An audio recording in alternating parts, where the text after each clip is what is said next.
God puts us in nations, in places, not by mistake, but to do a job. What if we opened our eyes to the needs of our colleagues, of our leaders, of our subordinates, and we were a priest on their behalf? Welcome to the Repurposing Business Podcast. My name is Brett Johnson. And I'm Lynn Johnson. And we're going to be talking about how to get our business into God's business. Our subtext is Let My Business Go, and we'll have guests from around the world. So thank you for joining us this week and every week on the Repurposing Business Podcast.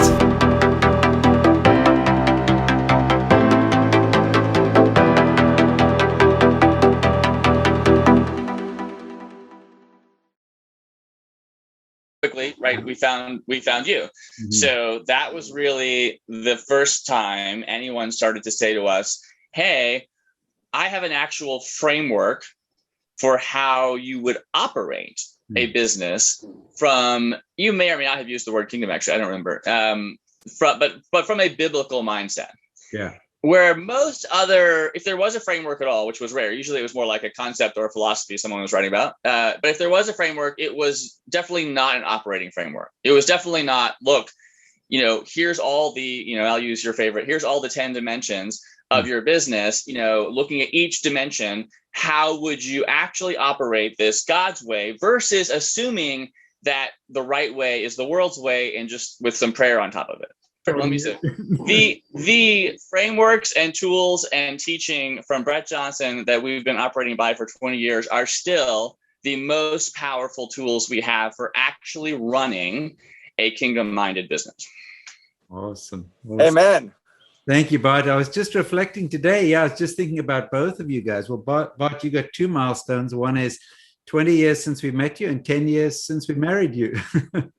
There's that. Yeah. Coming up, there we go. Right? We'll celebrate both this summer. Yeah, coming up. Yeah. And Kevon, we met 2000 or 2002?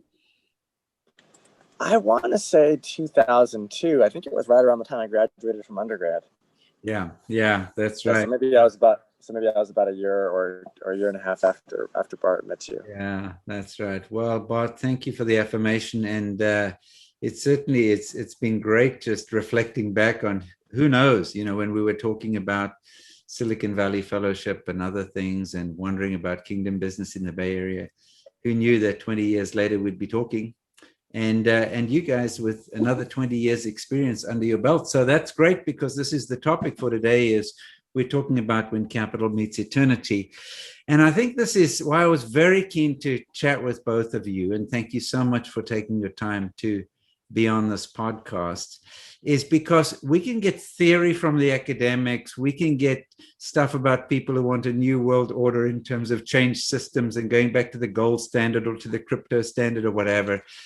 But when it comes to sitting in the seat of an entrepreneur who has a clear understanding of what kingdom capital looks like, and you're standing at bat, as it were, and stuff gets thrown at you, and you have to just kind of shake it off, because you realize a lot of the stuff is perhaps Christian capital or capital from Christians, but not really the essence of kingdom capital. And that's what I'd like to dive into with you guys today. Great. Good. So I wonder if we're going to talk about kingdom capital, and we're going to differentiate between Christian capital and kingdom capital, if we need to define kingdom for starters.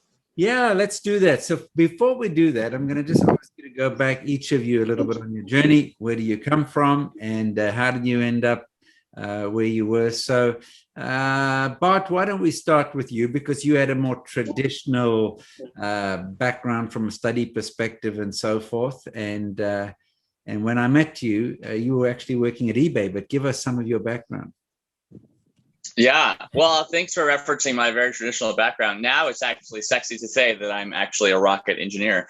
In the past, it wasn't super entrepreneurial. And so I added the engineering degree, came out and pursued business at Stanford, which is what brought me to California. And upon kind of reaching the end of that combination, I was facing this question of, wow, my heart is really passionate about pursuing entrepreneurship and innovation in business and technology. And my heart is really passionate about living my entire life for God. Yeah. How do I do that together? And in particular, I think I had already started to sense this really real risk of sort of going all in kind of in the Silicon Valley technology, entrepreneurship culture, and then popping out, maybe super successful by the world standards, 30 years later, but with basically no role of God in any of that activity other than, traditional faith activities, going to church, so forth. And that was really the quest. I was like, I refuse to have that happen. I was like, that's a complete failure outcome. And how can I avoid that? And we didn't know the answer. And we just brought a number of people, that were sort of seeking a similar answer. And that became Silicon Valley Fellowship, and how we started seeking, Christian business leaders, 20 years ahead of us, who could help us understand the answer to that question. And often the format in those, back in the day in the marketplace ministry type of thing, Bart, as I recall, going back even to the days of Full Gospel Businessmen's Fellowship and some of those things, some of those are more evangelistically oriented. Get your business guys into a hotel room, we'll share a testimony, and they can quote unquote come to Jesus. Often it was, let's find the successful Christian person who made a shed load of money and now they're doing something for Jesus, right? So those were often the formats back. And you guys were trying to figure out, okay, we're younger, we just got out of business school, etc. How do we put this work faith thing together from the get-go instead of going this alternative path? Yeah, that's right. And we did find, I would say, a handful. It was not, the dominant percentage, but a handful of examples where there was at least some aspect of how the person was operating as a Christian in business today, where we were like, okay, that aspect really resonates as part of the equation. But no one, had a whole picture. I think one of the strongest messages we ever got actually was from John Brandon, who I believe was our very first Silicon Valley Fellowship speaker. And he was one of the, I'll remember it maybe forever. Like, he was just super adamant on, I never, ever sacrifice, family hours and my hours with God for my work. And I draw a line even just on my schedule. And, I tell investors that, I tell my CEO that. And that was a pretty profound message for a very successful, business leader in Silicon Valley to be willing to say, to be willing to hold himself to live that way, which he does, and two, to be able to say that out loud, in a public setting. Yeah, no, John's an amazing guy. Yeah, and ended up with a long career at Apple and very successful. So yeah, but an amazing guy, very involved in his local church and a solid guy. So yeah, it's. So you found some rare examples where that was the case. Yeah.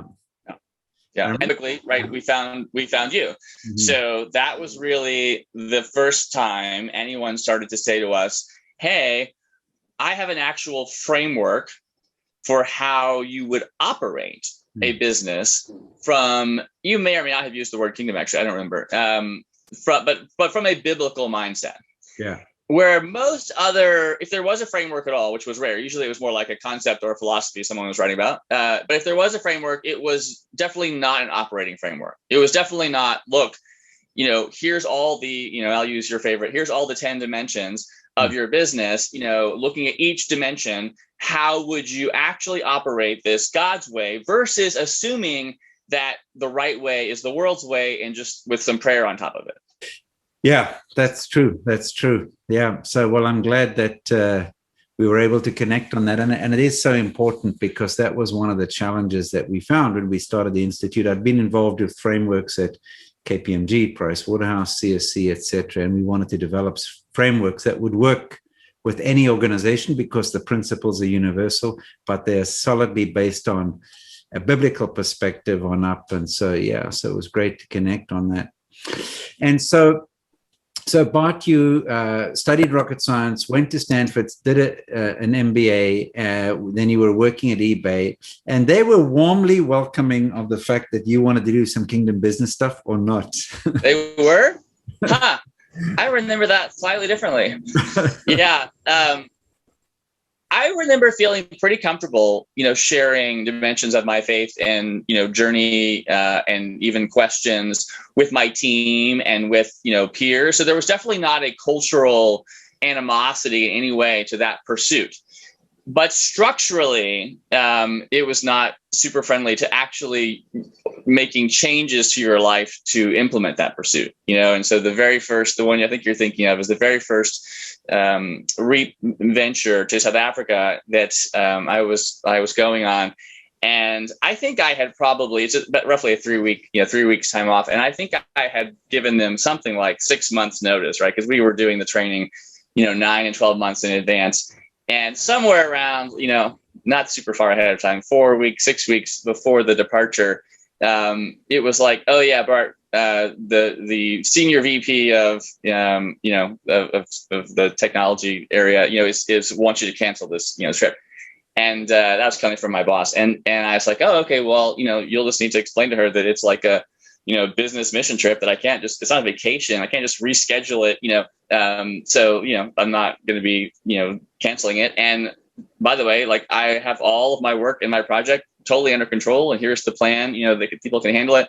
We had that chat 3 times, kept coming back. And, it's actually, that's one that if you think about pivotal moments where your heart, God gives you the power, or maybe even, directly influences your heart to make a pivotal choice toward or away from him, and that was a very pivotal choice for me. I actually, in the middle of the third conversation, it became very real. The statement was, you can either cancel this and not go on it, or you can basically never expect to have any further career opportunities at eBay again. Yeah. Yeah. And I was like, I remember just actually like laughing in my heart. I'm kind of hoping it didn't happen on the outside because they were really serious. But because the choice, God actually made the choice so clear, because I was like, there's a line in the sand that I can see. And if I were to step over it, meaning if I were to actually agree to cancel it, and I would actually, I would never reverse. I would be off the path that God was asking me to be on. It was not a like, oh, you can fix this next month or next year by going on the same trip. It was like, oh no, this is a line in my heart that cannot be crossed. Mm-hmm. And it was that super clear. So, my answer was, you guys will need to do what you need to do, and I'll do what I need to do. And I walked out of the room and went to Africa. Good for you. That was wonderful.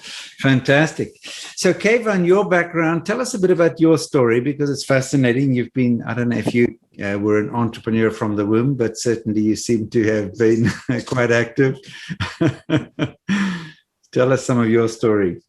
Yeah, absolutely. When I undergrad, I had a lot of friends, of course, in the subsequent months beforehand who were interviewing for jobs. And that never even crossed my mind. They have all the companies coming on campus and all these recruiting fairs and resume workshops. And here's how you're supposed to interview well. And I just thought that's kind of interesting that people are spending time on that. And I was, of course, busy starting a company, which was the example that I had from my dad. He didn't start a company. He bought a small printing company 40 years ago. And he and my mom have been doing that for the last 4 decades. Growing it by 1%, 3%, per year. And so I, of course, very much got used to the idea of being responsible for payroll and taking out the garbage and everything that entrepreneurs need to do. I, however, didn't think that I would become an entrepreneur for my first few years of college. That was when my faith became far more central to my life. Beforehand, I had a sentimentality as my faith, meaning, there were some ideas that I grabbed onto, and I had somewhat of a belief system, but I didn't really understand what it meant to trust God with my heart, with my life, with my circumstances. I had no conception that God was establishing his kingdom and his love on the earth in very tangible ways. Bart used the phrase, operating framework. I didn't have an operating framework for my life. And so I had assumed that since all of a sudden I had this, newfound passion and love for Christ and for God, that I would become a missionary, right? Probably in a place like Africa. Or maybe I'd become a pastor, although being a missionary sounded a lot more fun to me. Until I was organizing an event for our campus fellowship at Santa Clara University, where I did my undergrad. And, what do you know? We had an African church planner come and speak to us. And while we were at Chili's for lunch, after I picked him up at the airport, I told him that I was thinking about leaving college and going to become a missionary in Africa. And I thought I might experience some encouragement or affirmation. But he just continued eating, didn't, put his fork down, and looked at me with what I remember as blazing eyes. It made me think about, what it could have been like to see Jesus looking into the disciples' eyes. And he said something like, the church has never had a problem reaching the poor. Go and become as successful and educated as possible, and show God's love and his kindness to the rich. Now, he wasn't saying, of course, not to care for the poor. He was saying that God needs missionaries, right, as it were. He needs people to, demonstrate his character in every sphere of society. And he seemed to be speaking to me, not just sort of philosophizing about, where we might spend our time as Christ followers. And so, probably a week later, I went to a fundraising dinner for a missionary, and the whole talk was focused on how God wants people to be his missionaries in every sphere of the world. And then, of course, I met you, and you showed me, you and Lynn showed me that this isn't just an idea. There are some very practical ways to lean into it. And so I've been trying to do that for the last 20 years. I think initially, and if the rain continues, I'll need to go inside. Initially, I thought about it primarily as showing my coworkers God's love at work in a variety of ways, in word and in deed. And I later, came to think about that as ministry at work. And then after that company, I helped start a mobile video game company called Genplay that you would remember. And there I realized that it's not just about having a ministry at work to our coworkers. And this is where I started, implementing many of the 10 Ps that we learned through REAP and the Institute. There's actually kind of a re-engineering of everything we do at work, of sales and marketing and hiring and firing and all the other dimensions that are manifest in the 10 Ps. And we saw how, as we brought our work, integrated our alignment with him, it actually had a profound impact, not just on the people internally, but also the people we collaborated externally, our vendors and our publishers. And then as Bart and I started talking about what it might look like to start a company, we realized we didn't just want to have a ministry at work and a ministry to work. We wanted to have a ministry through work or of work, where our product itself is elevating, the flourishing of the customers that we're serving, which we, of course, learned a lot about through Fig, which was the company that we were building for several years. And so now, at 41 years old and having a lot of scar tissue over the years, I think what I'm trying to do is actually bring these three ministries together: this ministry at work, ministry of work, and ministry to work. Not just leaning into principles, but really surrendering to God and partnering with him day to day for the flourishing of everybody I get to interact with. Wonderful. So I want to go back into the Fig story. So you and Bart became, good friends. You traveled to different parts of the world together. You decided you wanted to do something, spent time, researched something, came up with a product, and it was an app, and it was a healthcare related app. And back then it was fig.com. I don't know who's got the domain name now, but it was a great one. And part of your journey was looking for capital, as I recall. Tell us a bit about, firstly, how did you come up with your criteria for capital? And then what was it like interacting with people, and what sort of categories, if you like, of investors did you find? Ones you could say yes to, ones you had to say no to. So perhaps back into your conversations, if you can pull us around the table, okay, this is the kind of capital, this is the kind of investor we're looking for. How did that conversation go? Yeah, Bart, why don't you tee us off since I've been talking for a little while? Yeah, Kevon will remember more of the mechanics because he was actually doing, I don't know, at least in terms of time was more of his role. But framework wise, I think the most important thing that we realized was the vision that God's giving us, for FIG, this picture of, holistic wellness, mind, body, spirit from a kingdom worldview, although not explicitly kingdom in expression in the product, was not something that we could leave up to, a set of other people to direct. Like, we felt very clear that he was saying, I'm giving you this vision and I'm asking you to bring it to life. So one of the most key, parts of the framework for investors was, we need to make sure that we're still leading the company, right? After we take money, like, we can't be just, and that's a pretty big differentiator, right? There's plenty of entrepreneurs who wouldn't feel a need for that. They would say, well, as long as it generally succeeds and I still own 10% at the end that, makes it amazingly worth it financially, that's great if I don't lead it anymore. And I think we were very clear that couldn't be the case and still be doing what God was asking us to do. So that was a big one. We also felt really convicted that, Well, can I just pause on that, just because, the typical model in the Silicon Valley type situation is, okay, it's great, these guys start the company, but inevitably we're going to replace them, we're going to sell them, and so forth. Yeah. And yet in the kingdom, let's just say this was your lifelong calling and you have to approach a business like it might be that God might say, do this company forever. You can't have an exit strategy from a calling, right?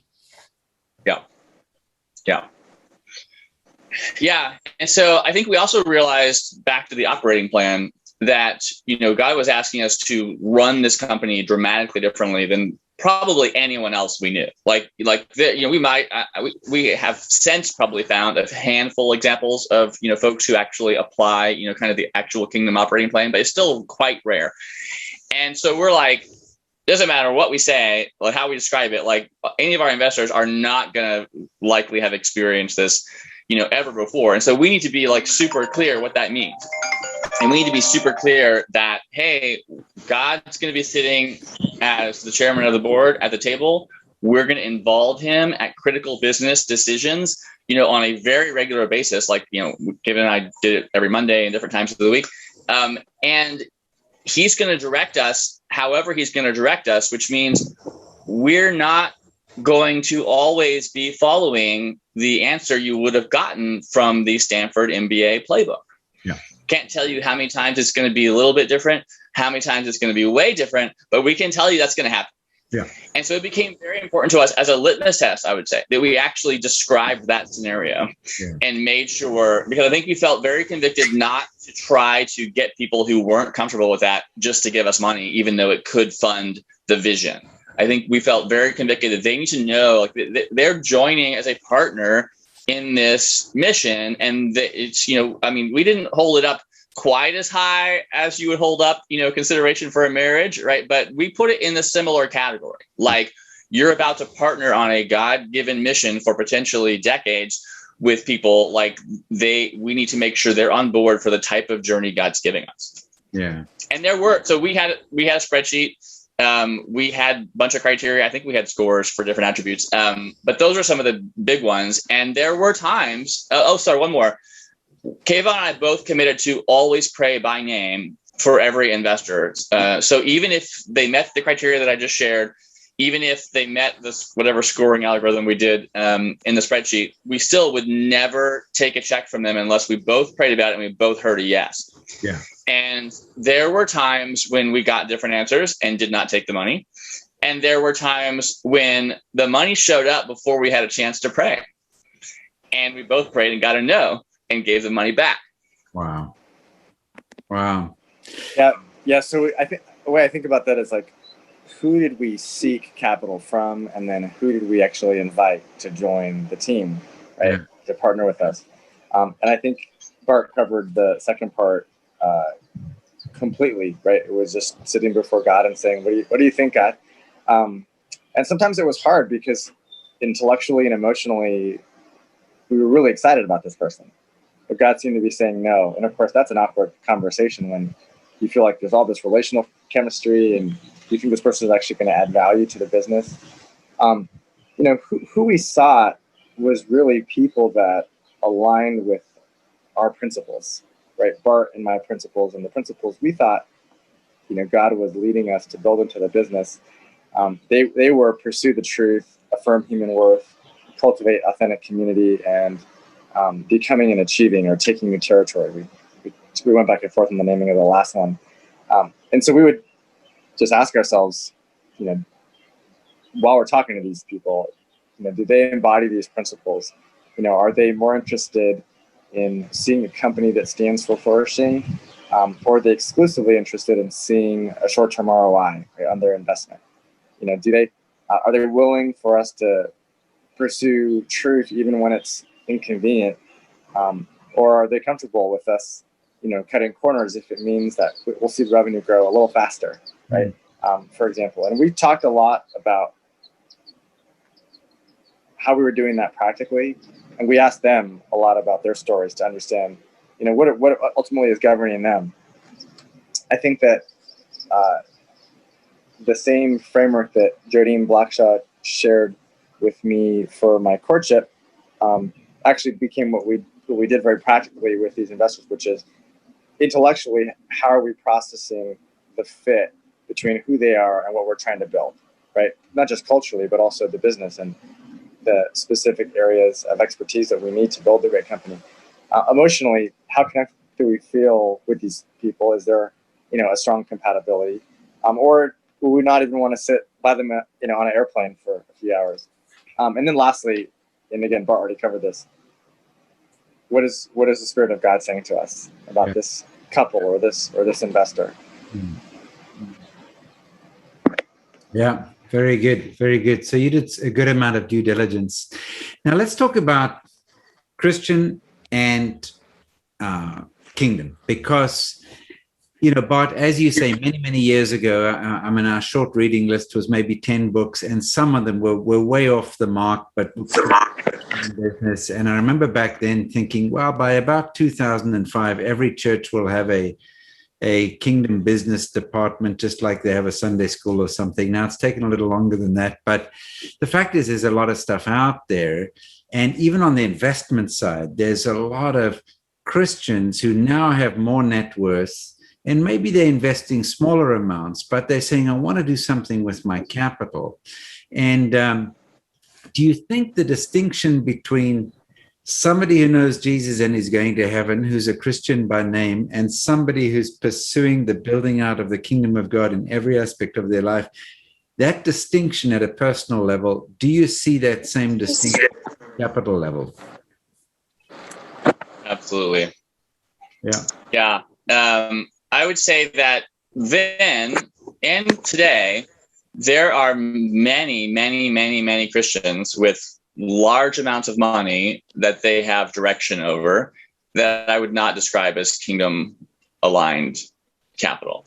And I was thinking about that because that was you gave us a heads up, that's what you want to talk about. And I was thinking about, well, maybe this is Kevon's question a bit earlier in the call. Well, what would it mean to be kingdom aligned capital? And I know that Brett has a framework, so my description now is in no way meant to be a proposal to change his framework, but this is what sort of showed up as I asked that question to myself. And I realized that we had maybe one of our investors actually fits this framework the way I'm about to describe it, and the rest had elements of it. But it was really only three parts. It was I'll say investor because we were doing investors. It could equally be supporter if someone's a nonprofit. So the person is connected to the king, which means that they understand their identity in the kingdom and with God, and they have a relationship with God, and they have, I'm just going to say, daily intimacy in hearing his voice, right? I think you could, play around with, we're running a business or deploying capital. Could it be weekly? But let's just say daily. That's number one, connected to the king. Two is their heart is fully submitted to the king. So you're prepared to actually obey whatever he gives you. And three, all areas of life and all areas of resources are at the direction of the king, right? And so you could be quite submitted to the king, sort of at a general level, and then be holding on to a whole bunch of spheres of your life or a whole bunch of spheres of your resources that you're not giving him direction over.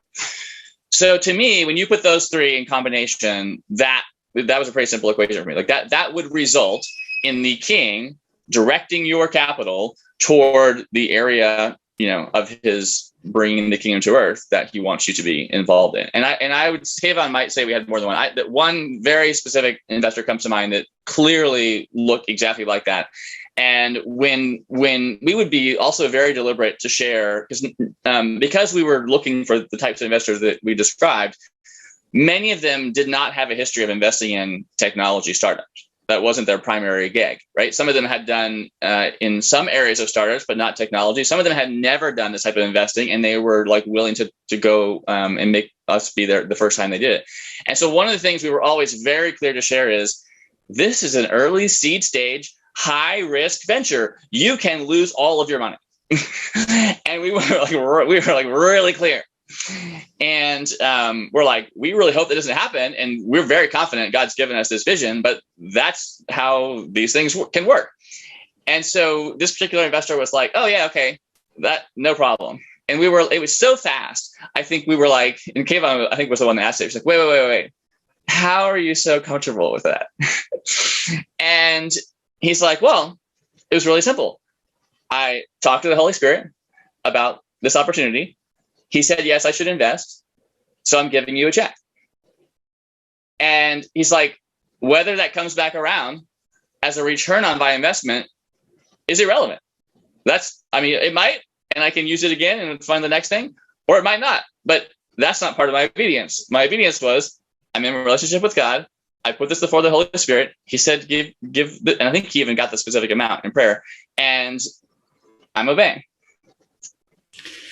Yeah, so that's fascinating, and I think that takes it out of the realm. Hey, Brett, quick interruption, just for the benefit of everyone listening. Bart, you said the three dimensions that came to mind are connected, submitted, and what was the third one? That all of your life and resources, like all areas, are at the direction of the king. Yeah, which gets to the question of integration, right? It doesn't somebody say, I'm a deacon in the church, I'm this, and so forth and so on, but the money's mine, And I think we found often on our REAP vintage, as I look back after 5 or 6 years, I saw when we talked about the purpose of companies, it raised issues of identity. Your first point, I'm connected to the king. When we talked about profit, it raised issues of control. Whose is it anyway? And so it was an interesting one. And it was, as I look back and I saw, when we talk about partnering, it raises issues of marriage. And so there were these back and forth things. So it's fascinating that you talk about those. And I presume in discovering their stories, you probably asked them, have you ever made an investment that made no sense? Just because God told you to do it? And how did you feel about it if it didn't work out? Are those some of the conversations you had? I don't remember that. We might not have been quite that bold. I will say one thing, because we're getting, I think what I described is like, the fully deployed version of a kingdom, capitalist, right? Sort of meeting all three of those, very peacefully, very comfortably, very readily. But I would say it was extremely valuable to have all the other investors that were somewhere on that journey, but not quite there at 100% on all three of those yet. And even I would say that having that as a group of people was very powerful. We had one investor who, I don't think Kevon and I would describe her as a Christian. And therefore, we were somewhat curious when God's like, yes, except you have her investor. And yet she was very comfortable with we asked all the same questions, right? Here's how we're going to do it. Are you comfortable? And, very, very crisply in my mind, I remember so powerfully, we had a board meeting, an investor meeting at one of the investors' houses. And, I don't think we were quite sort of organizing the whole show. And all of a sudden, this investor who was hosting it said, well, let's all get in a circle in the living room and pray for the company. And then part of my heart is like, this is awesome. This is exactly why, we have, like Kingdom Aligned investors, because they're going to do stuff like this without us asking. And then my next thought was, oh, crap, this person is in the circle. And this has got to be the most horrifically, surprising, uncomfortable. I have no idea how she's feeling, and I can't do anything about it. I'm in the circle, 10 feet away. And so I just did this little prayer, like inside my heart. I'm like, all right, God, like, and it was like, you're going, it wasn't like, you could sort of pop in. It was like going around the circle. And so I was like, all right, God, I don't know when it gets to her, just give her like outrageous peace and whatever. Like if she wants to pass, if she, whatever. It gets to her, she prays to God. And, I think, I don't remember the prayer, but not like a quick little, just to get me through this, like an actual, legitimate, authentic, I'm talking to God. And we got done with the whole thing. And later we found her and we're like, how did that feel? And she was like, that was one of the most special times of my life. I haven't talked to God in, I might remember the number, a decade, 20 years. So while I want to be careful that I think there is this, hey, there's this really someone who's very far into this role of kingdom capitalist. There was a very rich experience having many others that weren't necessarily all the way at that point yet. And that's a wonderful thing, this concept of making disciples versus making converts, through capital. In other words, your quest in looking for capital, you can disciple some of the people who might become investors by changing their thinking about capital, changing their view of finance and economics and investment horizons and returns. What does it look like to get a good return out of capital? So that's a fantastic, fantastic story. So Kevon, saying no to investors who had deep pockets and sort of, you could, with a nod and a wink, you could say, well, these are good investors, but saying no, had God prepared you in advance to learn to say no in capital, to capital that just wasn't a good fit? I think so. I think in both Bart and my journeys to that point, we had learned that when we're partnering with people, I think we learned this the hard way, whether they were bosses like, Bart shared a few minutes ago while he was at eBay, or people that we maybe had I had co-founded a prior company with, who just had very different values. For example, I started a company with a guy out of a Bible study while I was at undergrad. And, a few years later, we were done with school and we were driving back from an investor meeting, and he was proposing that he would actually sell all the company's assets to a new venture and cut out our other two co-founders after they had worked for almost 4 years, to build this company with us. And I think after you have experiences like that, you realize that, there's no amount of money that's actually worth the heartache of being deeply partnered and committed, and yoked or tied up, right, with people who are pulling in a totally different direction. And it's just better either to avoid the partnership or even the venture altogether, or even to have less or no commercial success than to lose sleep at night because you don't believe you can operate with integrity with that person or with those people. And so I think our prior experiences gave us a confidence that it would be we would be doing the best thing for ourselves, right, by saying no. And furthermore, that if we were going to maintain a hope that God would build a transformational company, a company that's demonstrating his heart at scale, his love to many people, teammates, investors, customers, etc., in a variety of ways, not necessarily explicitly or verbally in most cases.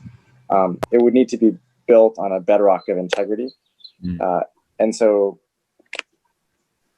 any choice that was a obvious commitment to moving away from integrity was an obvious no for us. But that's not to say it was always emotionally easy. We had an investor who offered to fund our Series A, and we signed a term sheet. And then right before they were supposed to wire millions of dollars, one of their lieutenants called and changed the terms on us. And at this point, we were relying on that capital. When you sign a term sheet, of course, you are signing away the ability to fundraise or shop the opportunity with other investors, right? Which I actually think is terribly one-sided, right? It's not It's actually a totally asymmetric risk that the entrepreneur has to bear. And so, after relying on this capital and working on all the final docs, at the 11th hour, we get a call that says, hey, we'd like another board seat. We'd like to change these provisions. And what they were basically saying is, number one, we want control of the company. And number two, the commitment we made to you was just a commitment to get you reliant on our capital.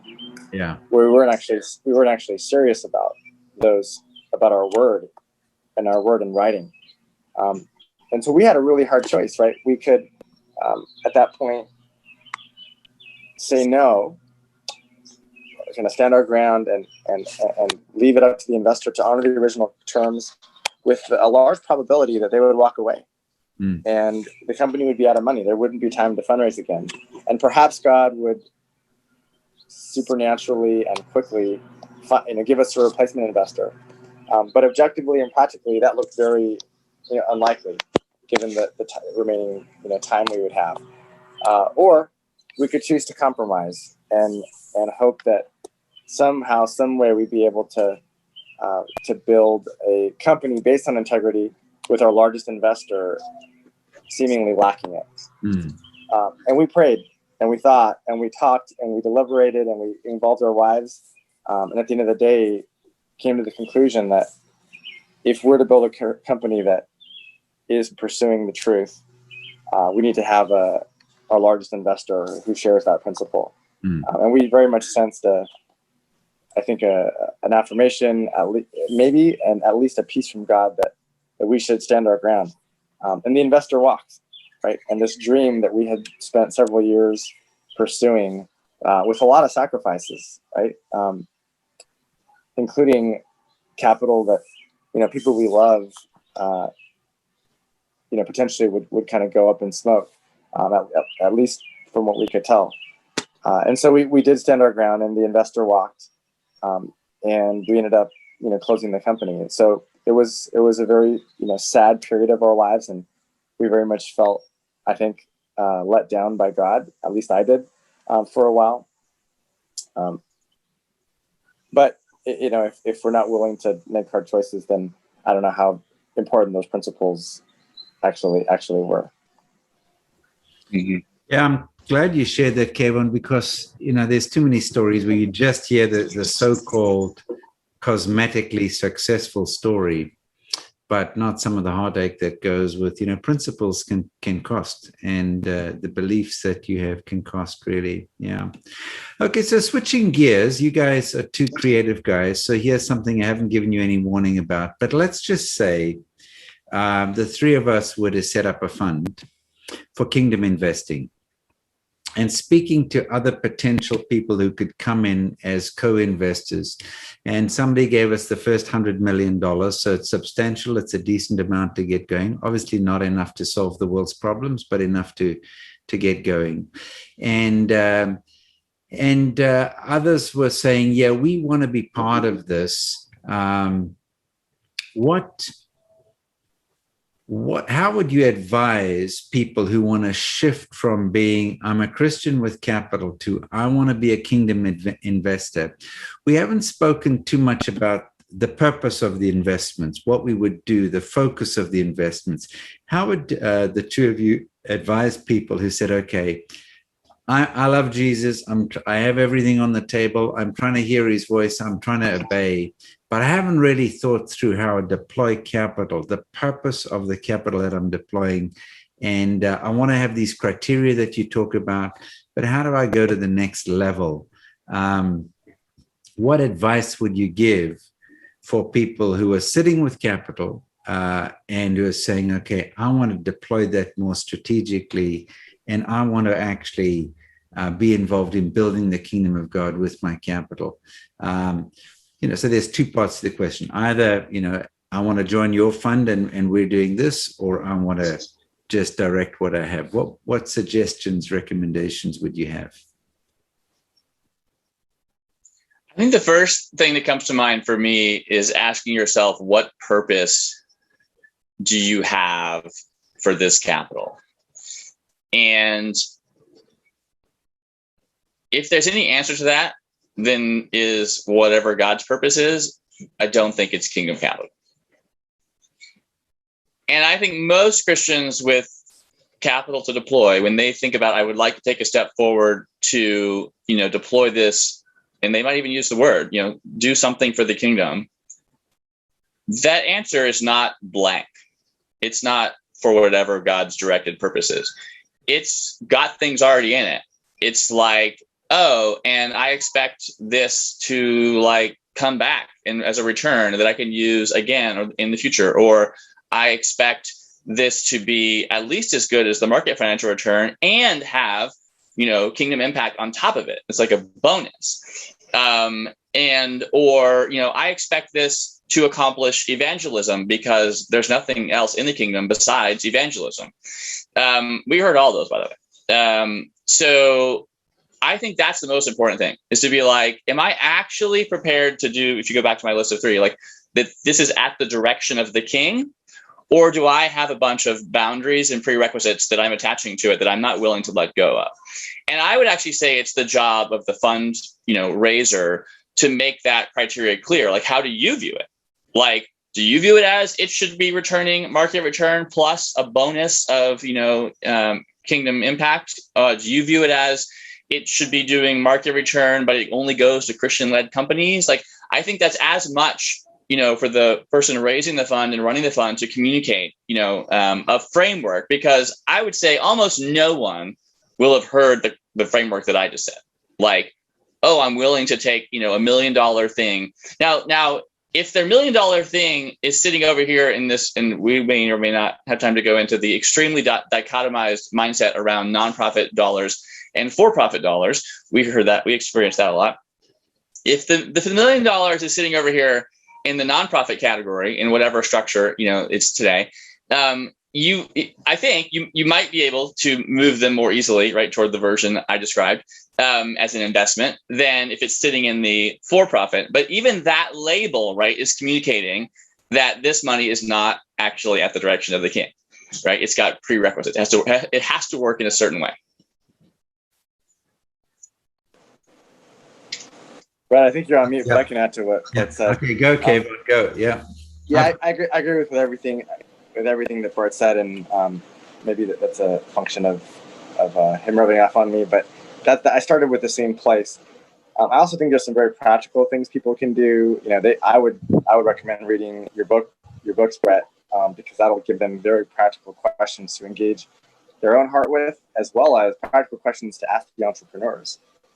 To kind of explore together whether there's a strong fit about what they mean with it being a kingdom company or a kingdom investment.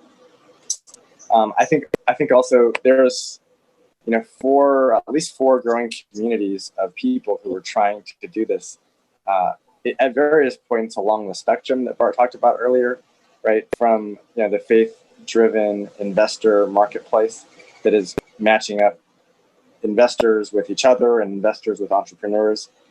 It's a little bit like, going on to AngelList, except all the companies are led by Christ followers and all the investors similarly are vetted for their authentic faith commitment. There's a couple of angel networks, Beyond Angel and Ambassadors Impact Network are probably the 2 foremost angel networks that I'm aware of.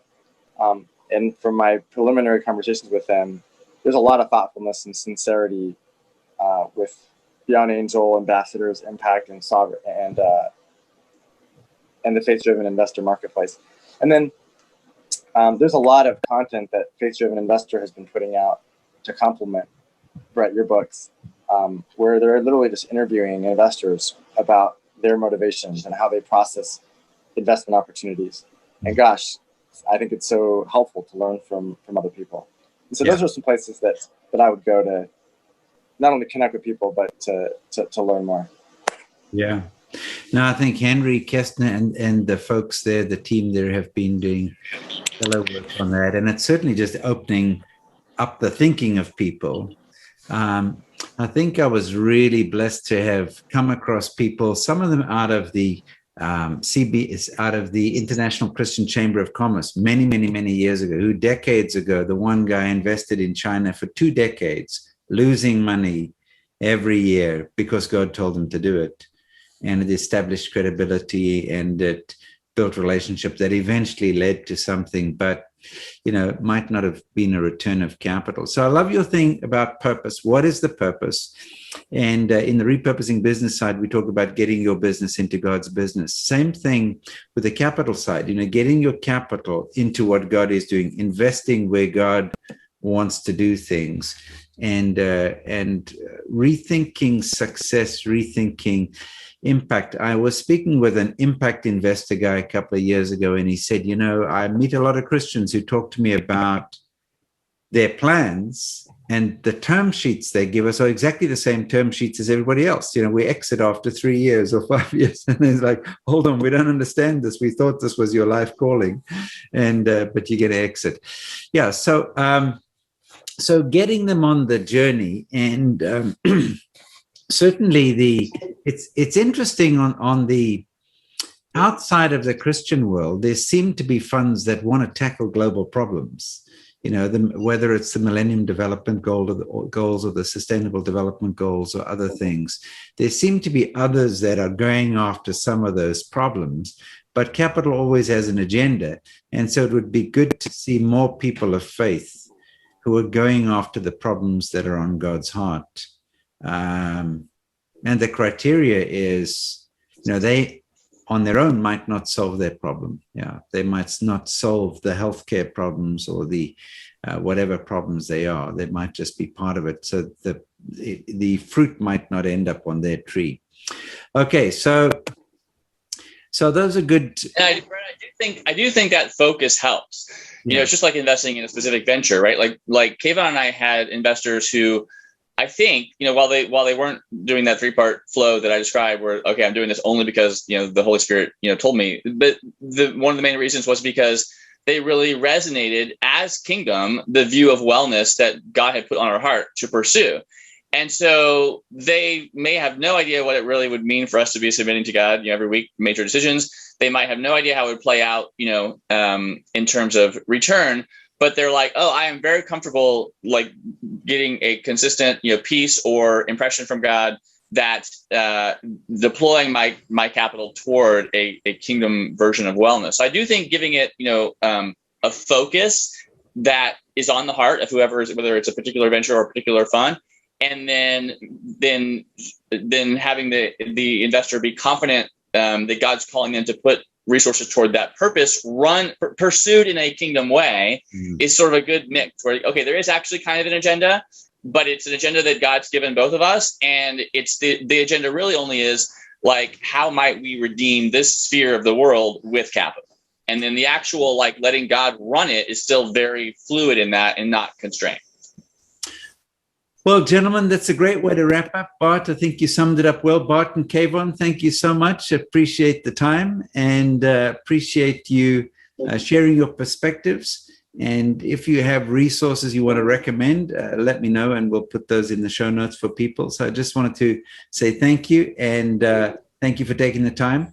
And I greatly appreciate you being on this When Capital Meets Eternity series. Thanks, Brady. Thanks for having us. Brett. Thanks for having us. Have a good day. Bye. Bye.